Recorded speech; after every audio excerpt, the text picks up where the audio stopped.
សូរិយាក្បែរមាត់ស្ទឹងដែលយើងធ្លាប់អង្គុយក្លិនផ្កាអង្គាបោះក៏សាបសូន្យព្រោះតែការភ័យព្រួយអង្គុយលើខ្នងក្របីកាន់ខ្លុយខ្លងបំពេតែម្នាក់ឯងមើលទៅមេឃឆ្ងាយសែនលួងល្វើយកណ្ដាលវាលស្រែបំភ្លេចអស់ហើយសញ្ញាស្រឡាញ់បែកគំនោតចំបានឥឡូវរូបអូនបានទៅដល់ក្រុងមានជីវិតថ្មីថ្កើងភ្លេចអ្នកកំបោចិត្តភ្លេចទឹកដីកំណើតដែលធ្លាប់រស់នៅទុកឲ្យបងខ្លោចសារខ្ញុំស្រែកហៅរកអូនតែម្នាក់ឯង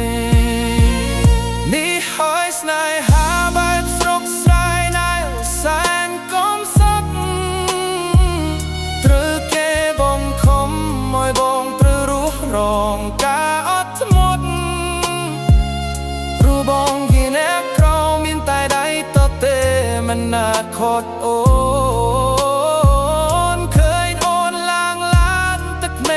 ហូរធ្លាក់មកដល់ដី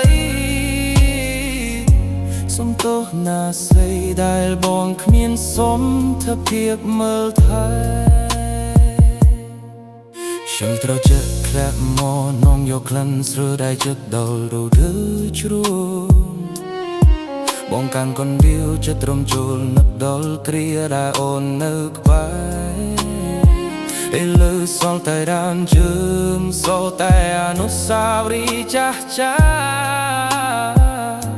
ដែលធ្លាប់សែសប្បាយកាលពីគ្រាដែលយើងនៅក្មេ